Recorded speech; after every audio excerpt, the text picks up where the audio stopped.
And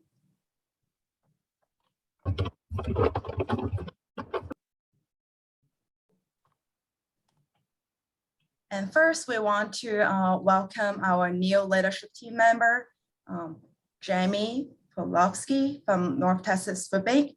And she is currently serving at the North Texas Food Bank's Child Programs team. And she runs a Food for Kids program, which is a backpack program that they partner with over 300 schools across North Texas. So if you have any questions about the program, feel free to reach out to Jamie as well. So we're grateful to have her on our leadership team. And if you can join me in welcoming Jamie, maybe just say hi in the chat box. Feel free to do that as well.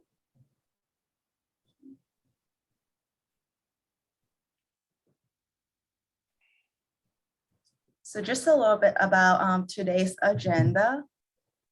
So we'll talk a little bit about our summer meal survey this year, and then we'll go over some data from our summer meals last year, 2021, and the impact that we've made in North Texas. And also we'll hear from different speakers about like some tips and resources that we can utilize for our summer meal planning. And towards the end of the meeting, we'll share some resources of our new summer texting hotline this year and talk a little bit about the United Way grant opportunity as well. Okay.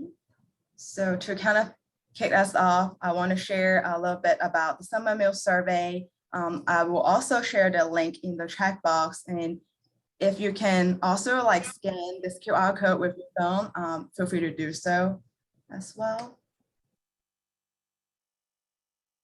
So you'll see questions in our surveys like, are you going to expand your sites this year? Or do you have any like needs for summer materials, things like that.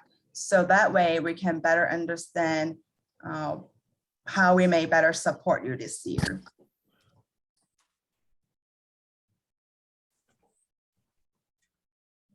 And we also want to use this information to kind of work on our summer meal map. So that way we can see like where the gap is and how can we like share the information with you guys. And it will just take about like 5 minutes for you to like fill it out, and we'll leave it open for the whole month of March. And you'll also have a chance to upload your site list as well, so that we can see if there are sites that you can no longer serve this year. We might be able to reach out to another sponsors to help with that as well.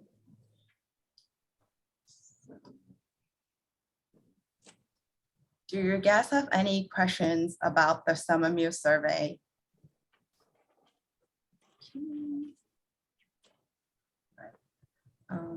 If not, now that I will turn it over to our regional director, Kathleen Nicholson, and she'll share a little bit about the summer meal data, as well as like some impacts that we've made in North Texas last year. Good morning. Oh, sorry, Kristen, I didn't mean to cut you off. Good morning, everyone. Happy Thursday and almost spring break, or if you're on spring break, yay for you. So next week is my spring break. Anyway, moving on into summer meal data, as I'm sure many of you know, that with the waivers and what was allowed to occur the last couple of summers has significantly increased the number of meals we've been serving across North Texas. So as a whole for the state, we jumped about 30 million meals last year. We went from 53 to 83. And our SSO meals increased significantly. So all these numbers are, yes, slightly inflated due to the fact that our school districts were serving SSO meals, starting very early, and then also in August, where we see the biggest spike in meal increases through August. So Kristen, next slide. I'll jump to the next.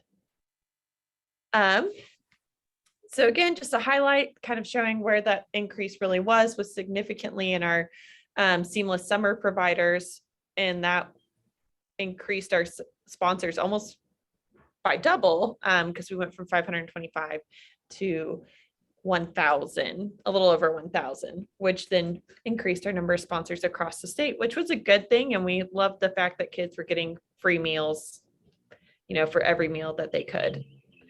Moving on.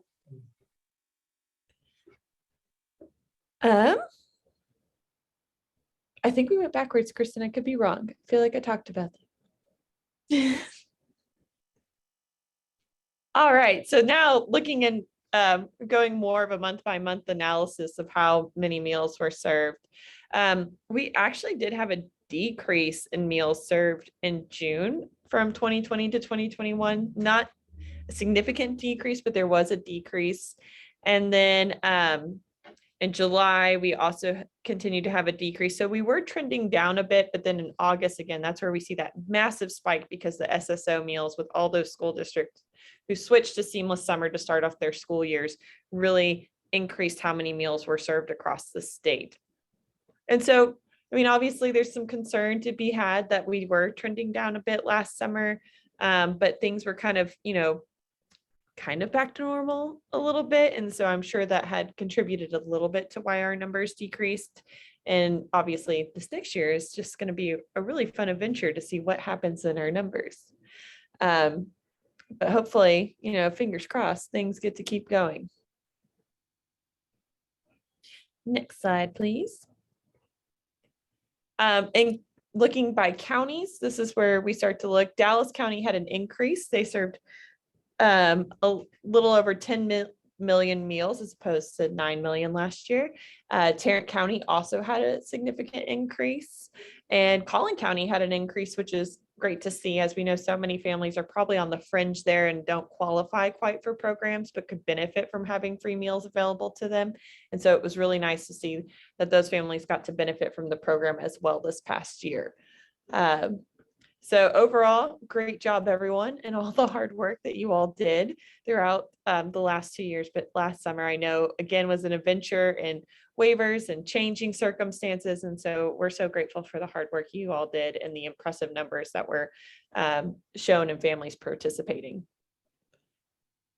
And next, and then in terms of sponsor count, we have had a decrease in sponsors, except for Collin County. And again, that's because those school districts got to serve some seamless summer, but we did see a decrease in sponsors in Dallas and Tarrant County this last year. And so I think as we move into summer 2022, we really want to be mindful and vigilant of ensuring that we are not having any gaps in service, as it does look like we probably are returning to a more traditional model. And we want to ensure that all areas are covered. So that's partially why we're gathered here today, is to be a little proactive in that and make sure we're collaborating with one another. And we will be sending out all these numbers too post meeting for you to have at your disposal. If you have any questions or you would like to dive deeper, or please reach out to either Kristen or I, and we can really work on getting a good spreadsheet going for you guys. And that is all I have on the numbers, Kristen. Thank you so much. And do any of you guys have any questions for Catherine?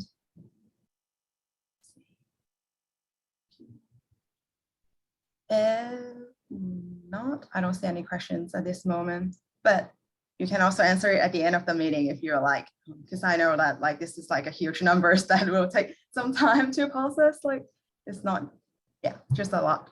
And also, I do want to ask a couple of questions about like summer meals for this year. So I'm gonna share those questions. Are you guys able to see it? Just like some questions about like, does your organization plan to expand the number of summer feeding sites this year, or does your organization plan to decrease the number of sites this year?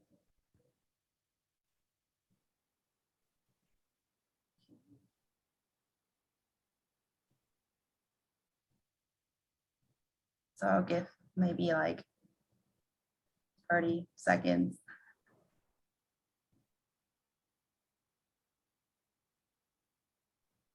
It's nice to see that a lot of you guys are planning to expand the number of sites this year.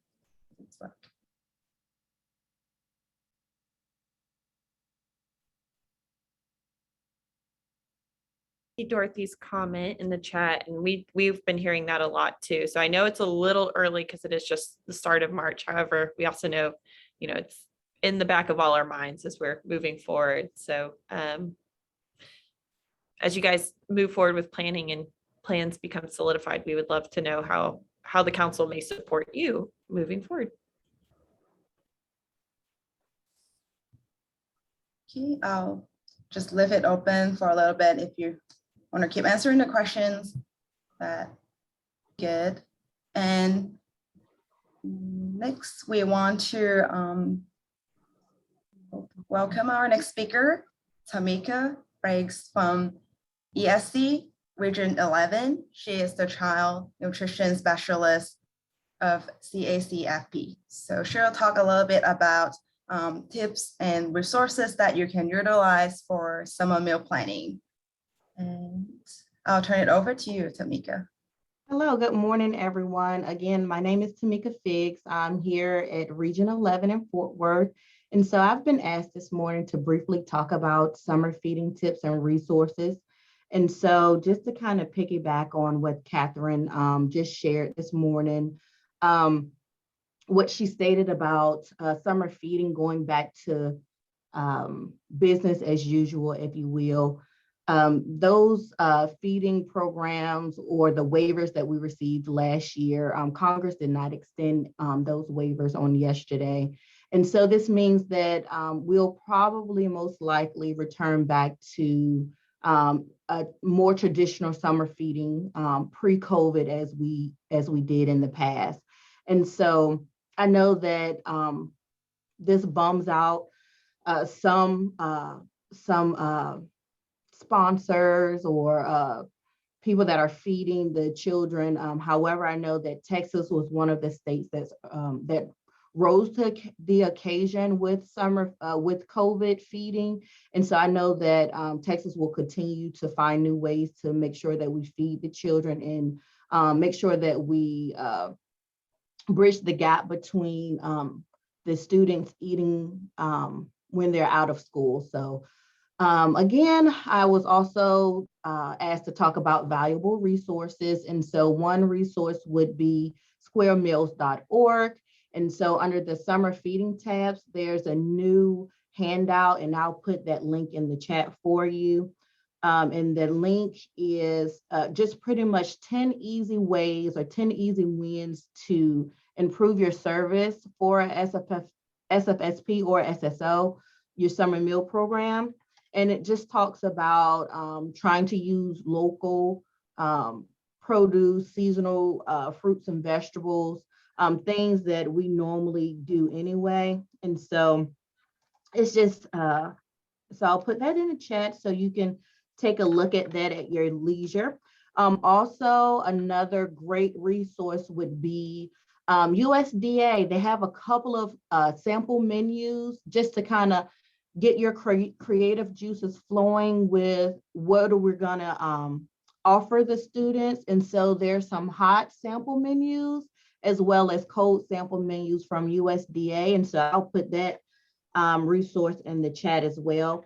And then the most valuable resource is your local ESC person. We're able to help come up with different ways, any new regulations, we're here to help. And so don't forget to reach out to us if you have any questions.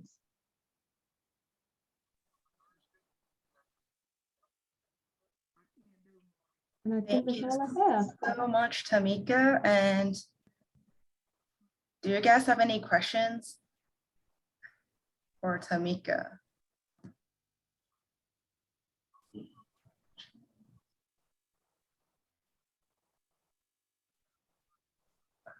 Okay. I don't see any questions at this moment.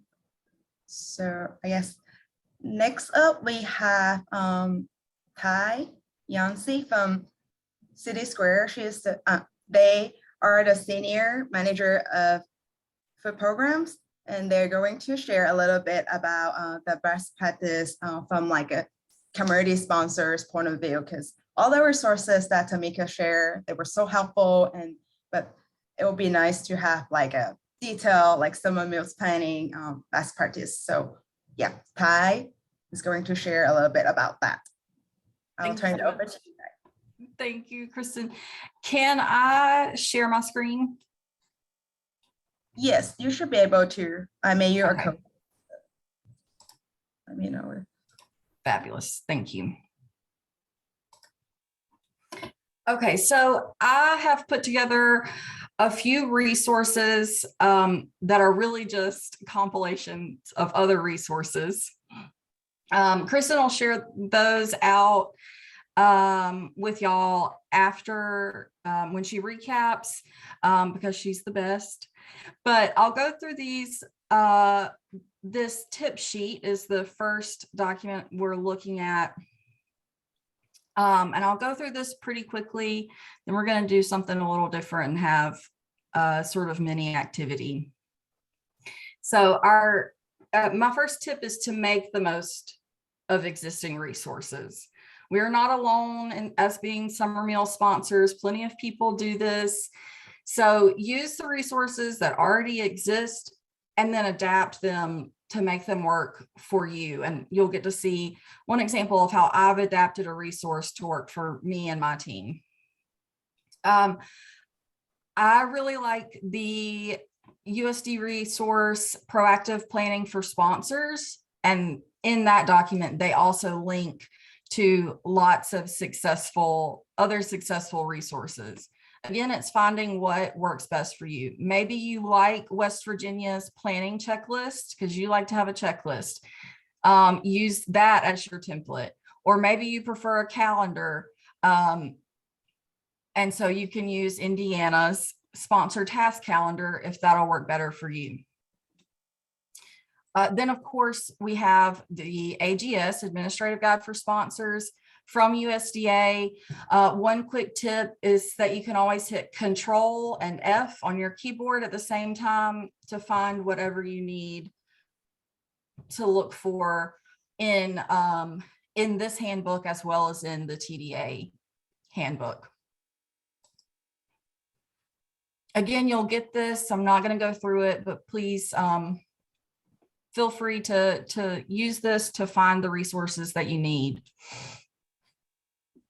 And just reiterating, my second tip is to find the things that work the best for you and your team. What I always tell my team is that our brains work differently. Our previous manager was really great at writing out policies and processes, but I'm a little more visual. I like to have a more interactive tool. So here are some places where you can look for existing tools because I don't recommend recreating anything. You can, of course, use Office templates. I've linked to timelines and planners and trackers. But people tell me all the time, they're like, how do you know how to do all this stuff on the computer? How do you know how to do that in Excel or whatever? I promise you, if you think of something that you want and you Google it, you'll find something similar someone else has done. So you don't have to put in all this legwork to make what works for you. You can also use existing project management tools like Asana or in the Microsoft Office suite, Planner, Project, or To Do. Our team uses a version of a Gantt chart. And this is an example of that. And I've also linked to a shared Excel document that has this example if you wanted to take this and make it your own. Of course, to adapt to our programs, it's a timeline, but it's a 10/1 to 9/30 timeline. And the important parts, I'll just say, and I'll just use this example. So if one of our tasks under milestones is submit UNPS application, in column B, we have who that's assigned to. We'll say that's the manager. And then because we work on both programs, CACFP and SFSP, we have it color coded. We'll say this is our goal mid-March for SFSP, and this is our goal end of July for CACFP. You can use that example how you wish, or you can find something that works better for you. Okay, and then now I'm going to move to the portion Oh, I'm sorry, y'all. I couldn't see I couldn't see all my buttons.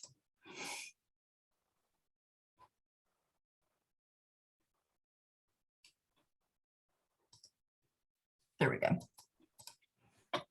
Okay, so I personally use Yes, sir. Yes, sir. Yes, sir. I personally use some planners called Passion Planner. That was created by Angela Trinidad, and I love all of their products. I use their paper planners and their digital planners. And I'll tell you, I mean, before this, I would have said I'm allergic to planning. I'm not a planner, but because it makes this interactive visual tool, it ended up working for my brain. Again, you have to find what works for you. So we are gonna try something, do something different and try a quick and abbreviated version of the Passion Planner roadmap, which is a mind map that helps you decide what you need to do and how you need to accomplish it. In this activity, we're going to focus on our summer meals programs. So as you can see with this roadmap, we start with a wish list. It gives you a chance to put into words everything that you're wishing for in your life. And then I've adapted this framework to use for my program and my team. So in the spirit of doing a really quick version of this, we are going to just take about 30 seconds, and everyone can just think of what wishes you have for your summer meals programs. During the 30 seconds, take a beat to dream, and then type your wish in the chat box, but don't send it yet. We want to give everybody a chance to come up with their own ideas and thoughts without being influenced by other people. So again, this is just what the first or most important wish or dream that comes to your mind for having a great summer meals program. At the end of the timer, you can hit send and send your wish in the chat box, and then we'll pick one to work with. All right, I'm going to start 30 seconds now. Think about your things. Okay, go.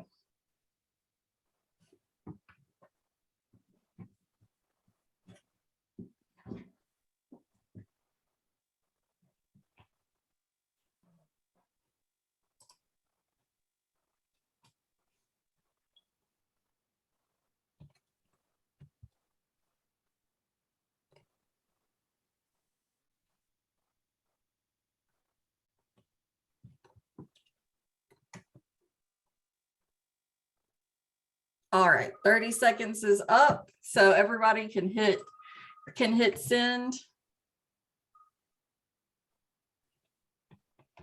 Yes, I love these. These are great dreams. Awesome. Does anybody else have anything? Okay, so I'm going to choose one that we're going to make our game changer. So let's scroll down here and look at our game changer portion. Okay, so we got two people who talk about staff. So our game changer goal is to have enough staff. That's going to be the goal that's going to have the most positive impact on your program right now. So we're going to write that in this box. Staffing. It's always best when you're trying to make a plan to have some sort of due dates or checkpoints. But anyone who's worked with me knows that due dates are flexible in my brain. So show yourself some grace as you need to. All right, but we're going to say June 1st. All right. Now, when you have a game changer goal, then you're going to break it down into the specific tasks and action items that you need to complete to make your game changer goal happen. So does anybody have a specific action step that you know is necessary for to reach adequate staffing? Feel free to unmute yourself or to send it in the chat box. I know from my experience, one of the most important parts of staffing is to have strong recruiting from diverse pools of people and in lots of different places.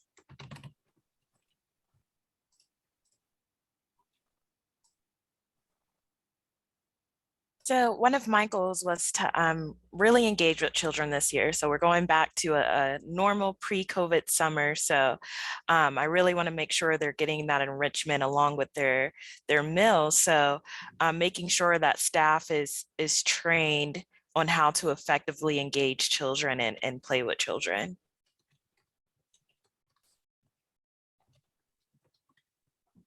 Perfect. Okay, so let's take this training staff action item. And again, this is all about when you're breaking down your game changer, you're all about getting specific and getting detailed. So Bree, do you have an idea of when you'd like to have this? What's a milestone date or a due date that you can put for this? So it would be before we start service, so towards the end of May. So I would just put June 1st. I already started typing 5. Yeah, or 5:30. Yeah, 5:31. Thank you. Yeah. Perfect. Okay, so this is just a really quick example of how you can prepare for your Dream Summer Meals program. I think we frequently get bogged down in the administration, the regulations and the requirements. And sometimes it just feels really great to sit down with a mind map or a road map or a brainstorm or a vision board and think about what your greatest wishes and hopes are for summer. I mean, I know if I were completing this roadmap up here and my wish list, anything I could dream for in my lifetime, that would be no child hunger, right? I think we're probably all in that boat. So it gives you a chance to dream, and then you take your game changer and then make it specific. Those SMART goals: specific, measurable, achievable, relevant, and time-oriented, right? And then finally, I highly recommend that you take some time to reflect. I think reflection is a crucial part of planning for future summers. So if you've been a sponsor in the past, maybe you want to start with your reflection section. And when you're reflecting, you want to highlight all of your accomplishments. You want to give yourself credit for all the things that you did, because we work really hard on these programs and you deserve the credit. You want to see how you can reform, what things need to be broken down into smaller steps, or what maybe shouldn't be a priority. And then as you're planning how to reform, you're setting checkpoints and sort of repeating the game changer goal process. And then in reflecting, I wanted to recommend a few questions when you're reflecting on how past summers have gone. And again, the purpose of this reflection is to decide how to move forward and how to plan your next summer. So some important questions, or questions that I like in reflecting on previous summer: what are good things that happened? How did you practice self-care? What kept you motivated? Assess your priorities. Are you happy with how you spent your time? If not, what steps can you take next in the next time period to adjust your priorities and adjust how you're spending your time? Identify 3 things you can improve on in the upcoming month, or in the upcoming year, or in next summer, and then decide what concrete actions you can take to work towards these improvements. What advice would you give yourself, your past self, whether it's the self from the beginning of the last summer meals program, or yourself at the beginning of the year, or even earlier this week? What are the 3 biggest lessons you've learned, and how can you incorporate those? Okay, so again, I'll have Kristen will share those 3 documents with y'all: the tip sheet, the roadmap, and the roadmap reflection. And again, the 2 roadmap documents are things that I adapted from another resource to work specifically for me and for my team. So it's not going to be perfect for you, but you can see an example of how I adapted something else to make it work for me, and get a chance to do the same for yourself. And I think I have a couple of minutes. Does anybody have any questions? Oh, Dorothy said job fairs as a task. Yes, that's a great task for the Game Changer goal. Awesome. As I mentioned, there are lots of links in the tip sheet, and honestly, I can't give you the best tools that you need, but with just a little bit of research, if you just spend a little bit of time looking into those resources that I've linked, I promise you will find something that it's going to click for you. Just like I promise you, if you knew like my relationship with my mother-in-law, or Sarah Ferreira on our team is a super planner and I'm super not, but something about the Passion Planner roadmap clicked for me. And I am fully confident that if you just take some time to look through the existing SFSP resources, you'll find something that you're like, oh, this makes sense. And you just adapt that and use that to plan for and track your progress. And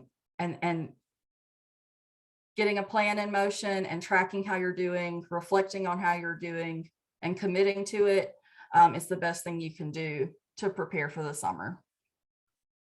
Awesome. I don't see any questions, so back to Kristen. Thank you so much, Ty. That sounds good. I feel like I will need that for myself, not just for summer meal planning, but any type of planning would be helpful. So thank you so much for sharing that. Sometimes you just got to write down, you just got to get it out of your head and onto something else. And it's made a big difference for me. So I hope it helps someone else. For sure. Thank you so much. Right. Next, I want to share a little bit about the resources that we have. So I guess many of you might know that we have a new summer texting hotline. So now it's 304-304 instead of 877-877. So I want to share a little bit about the materials that you might be able to utilize for your promotional on your social media. So I'm gonna share my screen.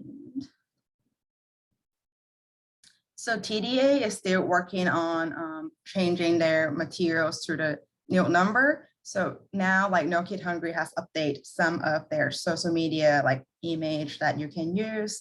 And just simple text food to 304. And then they also have some kind of message that you can use in English and Spanish that you can just copy and paste easily on your social media account or website, things like that. I'll also share it in the chat. So I'll also send all this information out in our follow-up email as well. So just kind of want to share with you guys this new number so that you can be aware of that. And also if you don't want to throw away all your materials, you can maybe have a sticker of the new number and just replace that. Or TDA will be sending out new materials to schools, and you can also request that on their website as well. We also want to share the TDA MegaCon 2022. It will be in May 2nd to 6th in Austin. So we also want to see if you guys are going or not.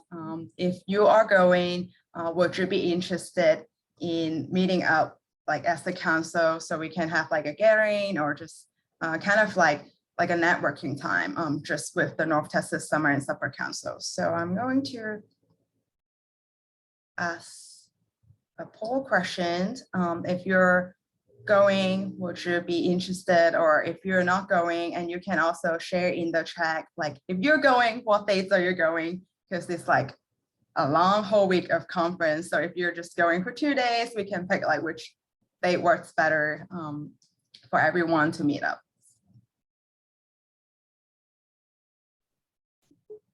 Yes, we would love to, since Kristen and I will be there, and I know so many of you will. And it's been so long since we've gotten to see each other face to face. If you're available and would like to, we would love to facilitate a meetup and get to put faces with Zoom names and realize how tall everyone is and things like that. You know, fun facts we've lost about being just virtually connected the last couple of years. So please let us know.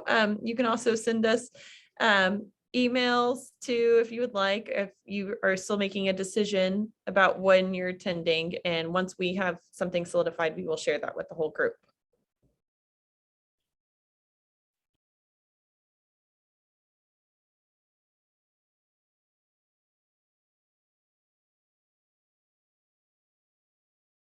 I muted.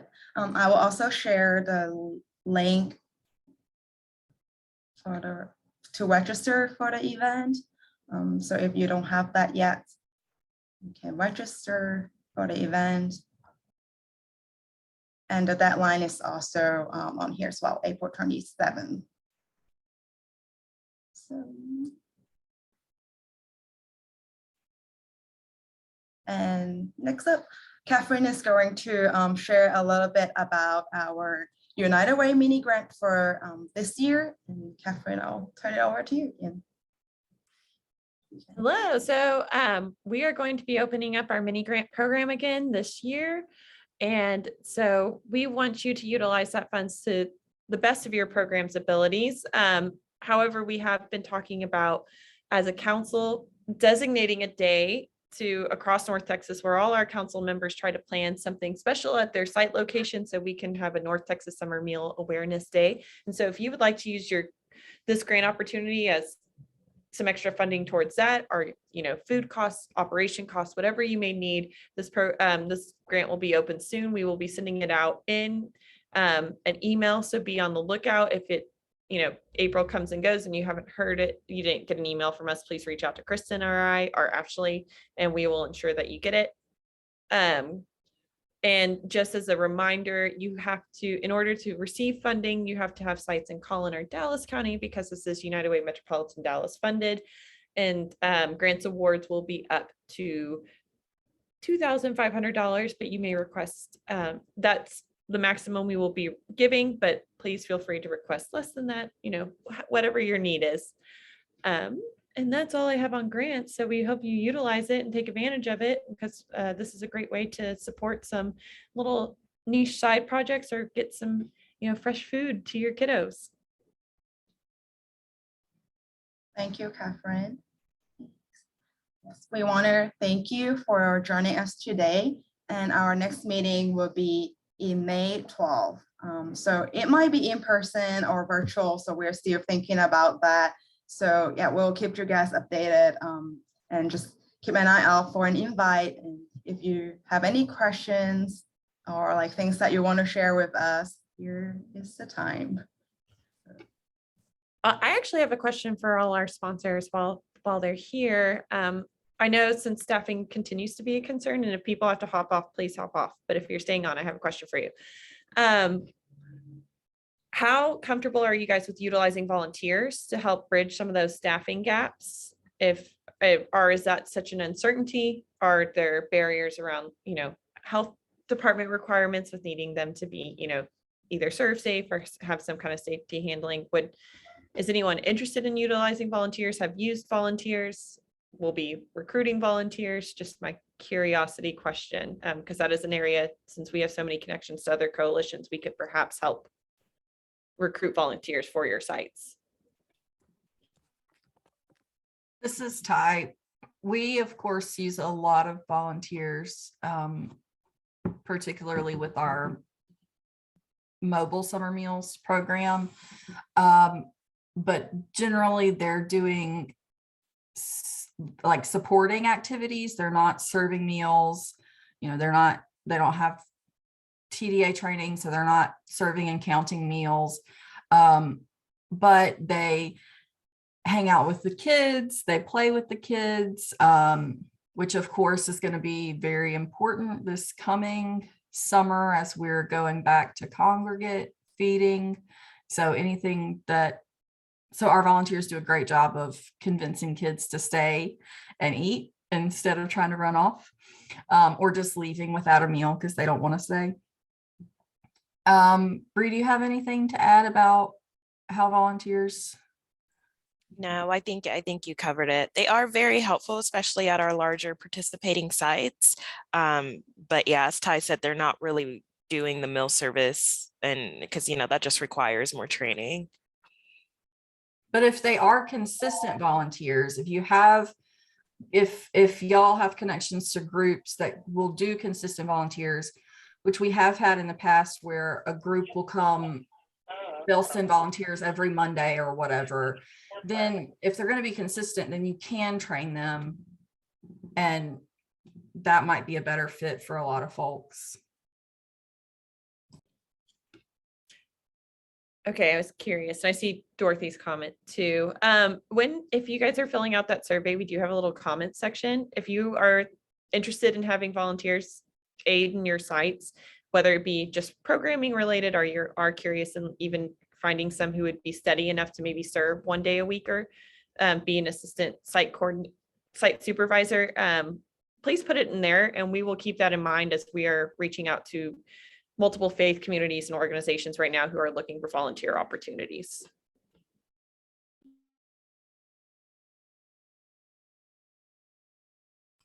I think I might have cut off Anna, so I just wanted to say if Anna had something to add. I saw Anna unmute. Yeah, I too use volunteers all the time, both in the central kitchen and at the sites.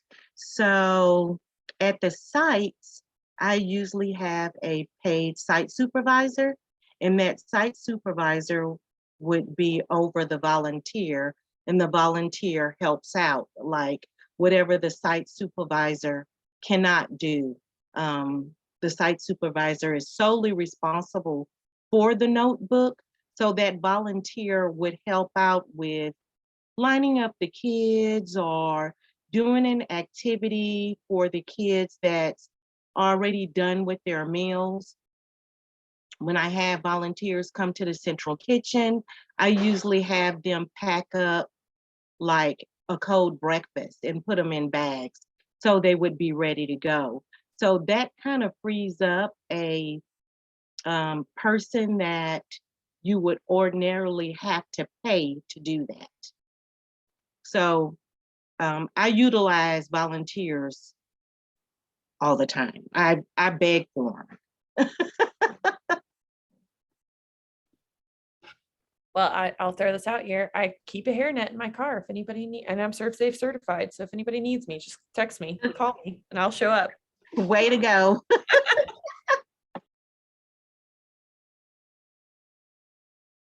Only something you would hear with nutrition, folks. I keep a hairnet in my car At all times. Kristen has said in the chat, they're a liability issue and don't have the same obligation to show up to work like employees do. We've definitely had issues with folks not showing up. But again, if you have a group that has committed to, a longer term, repetitive volunteer service,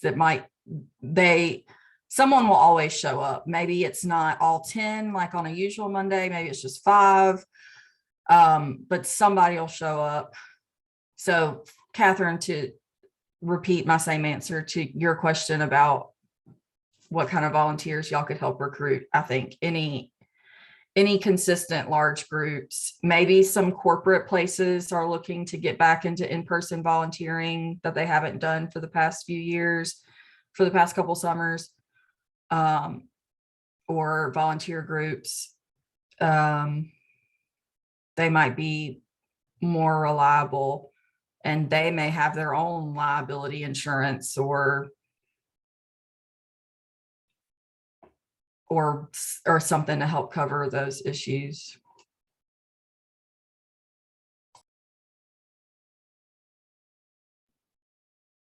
Well, thank you everyone for your input. We are here to support you. And so if there's anything we can be actively doing to help, that's what we like to do. But I want to ensure that our help is useful and not more on your guys' plates. So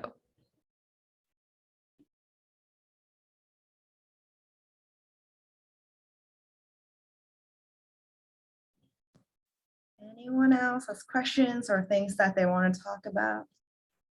So you'll be offering supplies again this year.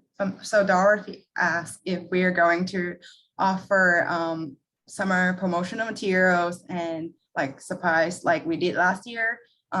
We will be doing that. Kathleen, if you want to share like a little bit more in details, but I think we will be, depends on the TDA materials because we're still waiting on that. But we do have like drum warps and like activity books. We still have some like left from last year. So yes, we do have some stock left from last year, and we also will be working with the Dallas Coalition with the hope of supplying off more supplies, but also that mini grant we just talked about is an opportunity to apply for purchasing items as well. And so please take advantage of the mini grant. Also reach out to us because we do have a small supply left over from last year, and we are just waiting for our go ahead that we can purchase more and supply them. So,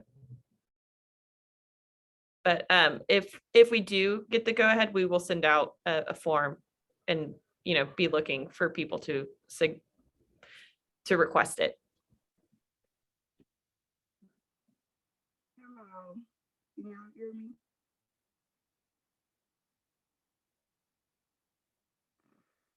Hello.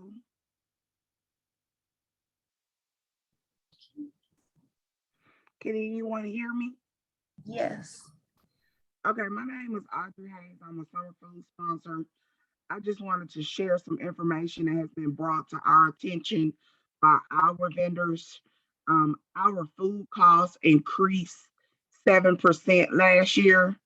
And according to the food vendors, we're on track for a 3 to 5% increase this year as well.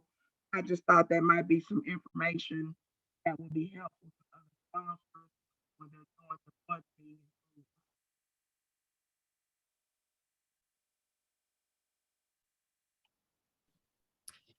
I appreciate you sharing that, Audrey, and I think that's our concern, going into summer as gas prices have jumped significantly in the last week, and food costs continue to rise. The concerns there very valid, and we appreciate you sharing the heads up, and we will be actively advocating that extensions get included in the final bill, and so that there will be reimbursement available for that.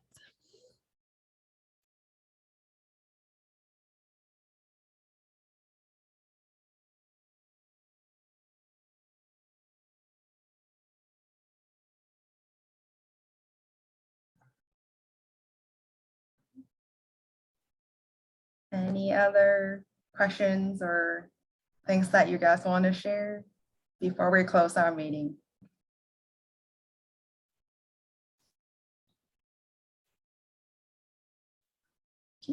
Cool. Again, thank you so much for joining us today. And I will be sending out all these resources that we shared today in a follow-up email. And if you have any questions about summer meal planning or anything that you need our support, please feel free to email us. We're always here to support you guys. And we hope to see you guys in May again. And happy planning. I know like there are a lot of like stress and a lot of like struggles at this time, but thank you so much. Yeah, just like for you guys to serve the community, and yeah, just have